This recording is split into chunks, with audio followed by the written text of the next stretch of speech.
Hi friends, welcome back to Manasa recipes. ఈరోజు healthy recipe వచ్చేసి ఎన్నో ఆరోగ్య ప్రయోజనాలున్న ఉసిరికాయలతో ఇలా టేస్టీగా హెల్దీగా 2 రకాల ఆమ్లా క్యాండీస్ని ఎలా ప్రిపేర్ చేయాలో చూసేద్దామా. మరి వీటిని అన్నం తిన్న తర్వాత ఒకటి చొప్పున తీసుకున్నా కూడా అన్నం త్వరగా జీర్ణం అవడమే కాకుండా ఇంకా ఎన్నో ఆరోగ్య ప్రయోజనాలు ఉన్నాయి.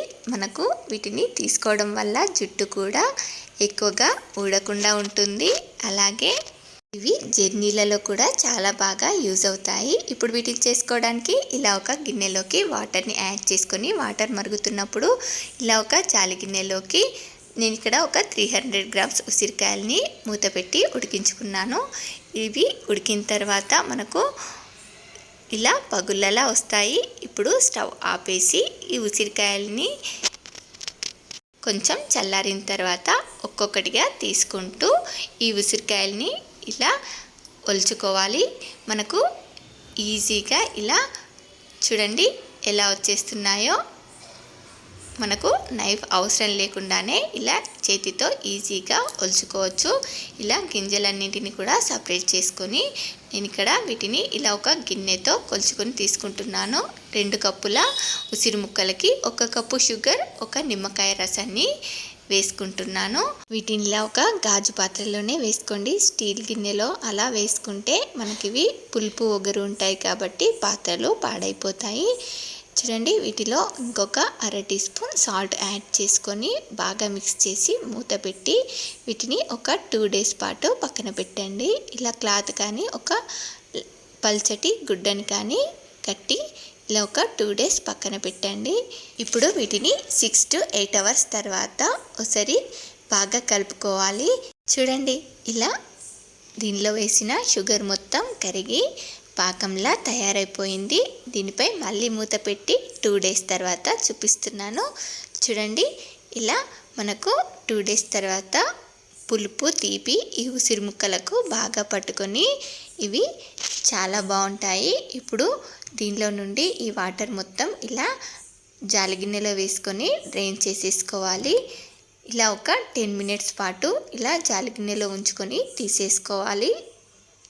మనకు ఈ ఉసిరి ముక్కల నుండి తీసిన ఈ వాటర్ కూడా వేస్ట్ చేయకుండా షర్బత్లా చేసుకుంటే టేస్ట్ చాలా బాగుంటుంది. ఇప్పుడు ఈ ఉసిరి ముక్కలన్నిటిని కూడా ఇలా ఒక పాలిథిన్ పేపర్ పై కానీ ఇలా ఒక ప్లాస్టిక్ ప్లేట్ పై కానీ పెట్టి ఎండలో పెట్టి ఆరబెట్టుకోండి. ఎండ లేకపోతే ఫ్యాన్ కింద అయినా కూడా ఆరిపోతాయి. వీటిని ఇలా ఒక 2-3 డేస్ పాటు ఎండలో ఆరబెట్టుకుంటే మనకివి చక్కగా ఆరిపోతాయి. చూడండి, నేను ఒక 2 డేస్ తర్వాత చూపిస్తున్నాను. మనకు డ్రై ఆమ్లా క్యాండీ ఎంత బాగా రెడీ అయిపోయిందో చూసారు కదా. వీటిని ఇలా చేసుకొని స్టోర్ చేసుకుంటే సంవత్సరం పాటు కూడా పాడవకుండా చాలా బాగుంటాయి. వీటిని ఎటైనా జర్నీ చేసినప్పుడు కానీ తిన్న తర్వాత రోజుకోటి అలా నోట్లో వేసుకున్నా కూడా జీర్ణశక్తిని మెరుగుపరుస్తాయి. ఇలా ఎన్నో ఆరోగ్య ప్రయోజనాలున్న ఉసిరికాయల్ని ఏదో ఒక రూపంలో తీసుకోవడం చాలా హెల్దీ కదా. మరి మీరు కూడా ఒకసారి ఇలా తప్పకుండా ట్రై చేయండి. ట్రై చేసి ఎలా వచ్చాయో కామెంట్ బాక్స్లో నాతో షేర్ చేసుకోండి. మరి ఇప్పుడు సెకండ్ టైప్ ఆఫ్ ఆమ్లా క్యాండీని ఎలా ప్రిపేర్ చేయాలో చూసేద్దామా. దీన్ని కూడా చాలా ఈజీగా చేసేసుకోవచ్చు. చాలా టేస్టీగా కూడా ఉంటుంది. మీరు కూడా ఒకసారి తప్పకుండా ట్రై చేయండి.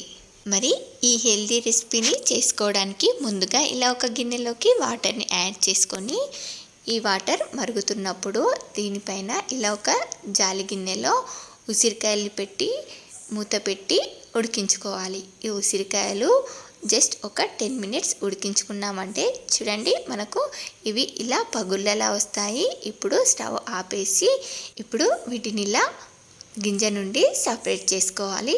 చూడండి, మనకి ఇవి ఇలా ఈజీగా వచ్చేస్తాయి. వీటన్నిటిని కూడా ఇలా గింజలు సపరేట్ చేసుకున్న తర్వాత ఇప్పుడు వీటన్నిటిని కూడా ఇలా మిక్సీ జార్లో వేసుకొని దీనిలోకి ఒక 2-3 ఇంచుల అల్లంని కూడా యాడ్ చేసుకొని దీన్ని ఇలా మెత్తని పేస్ట్లా గ్రైండ్ చేసుకోవాలి. ఈ పేస్ట్ని నేను ఇక్కడ 1 కప్పుతో మెజర్ చేసుకుంటున్నాను.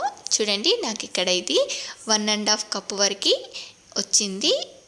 దీనిలోకి ఇప్పుడు ఒక 1.5 కప్పు వరకు పటిక బెల్లంని యాడ్ చేసుకుంటున్నాను. మీరు దీని ప్లేస్లో కావాలంటే షుగర్ని కానీ బెల్లంని కానీ ఏదైనా యూజ్ చేసుకోవచ్చు. అలాగే ఒక 1/2 టీ స్పూన్ సాల్ట్ని కూడా యాడ్ చేసుకొని దీన్నంతా కూడా ఇలా మంచిగా కలుపుకుంటూ ఇది ప్యాన్ నుండి సపరేట్ అయ్యేంత వరకు అడగంటకుండా ఇలా మిక్స్ చేసుకోవాలి. చూడండి, ఇది మనకి దగ్గర పడిన తర్వాత ఇలా ప్యాన్ నుండి సపరేట్ అవుతుంది. ఇప్పుడు దీనిలోకి ఒక నిమ్మకాయని ఇలా రసం పిండుకొని అలాగే ఒక స్పూన్ నెయ్యిని కూడా యాడ్ చేసుకొని ఇలా బాగా కలుపుకోవాలి. చూడండి, ఇది మనకు ఇలా ప్యాన్ నుండి సపరేట్ అయిన తర్వాత ఇలా ముద్ద చేస్తే మనకు చేతికి అంటుకోకుండా ఇలా ముద్దలా ఫామ్ అవుతుంది. ఇప్పుడు దీన్ని ఇలా ఒక పాలిథిన్ పేపర్కి కొంచెం నెయ్యిని అప్లై చేసుకొని దీన్నంతా కూడా దీనిపై వేసుకొని ఇలా చపాతీ రోలర్తో ఇలా ఈవెన్గా స్ప్రెడ్ చేసుకొని మీకు నచ్చిన సైజులో కట్ చేసుకోవడమే. ఇలా ఈజీగా చాలా టేస్టీగా హెల్దీగా second type of Amla candy కూడా రెడీ అయిపోయింది. ఇప్పుడు వీటిని ఇలా కట్ చేసుకున్న తర్వాత మీరు కావాలంటే ఇలా కొంచెం షుగర్ పౌడర్ని అప్లై చేసుకోండి, లేదంటే స్కిప్ చేసేయండి. ఇలా మనకు చాలా హెల్దీ అండ్ టేస్టీ 2 రకాల ఆమ్లా క్యాండీస్ రెడీ అయిపోయాయి. మరి ఇలా ఈ ఆమ్లా క్యాండీస్ని ఇలా సీజన్లో చేసి పెట్టుకుంటే మనకు సంవత్సరం పాటు నిల్వ ఉంటాయి. చాలా హెల్దీ కదా. మరి మీలో ఎంతమందికి ఈ ఆమ్లా క్యాండీస్ నచ్చాయో ఒక లైక్ చేసి కామెంట్ చేయండి. అలాగే మీ ఫ్రెండ్స్ అండ్ రిలేటివ్స్కి కూడా షేర్ చేసి మరిన్ని టేస్టీ అండ్ హెల్దీ రెసిపీస్ కోసం మానస రెసిపీస్ ఛానల్ని సబ్స్క్రైబ్ చేసి దాని పక్కనే ఉన్న బెల్ సింబల్ని క్లిక్ చేయండి. Thank you for watching my video.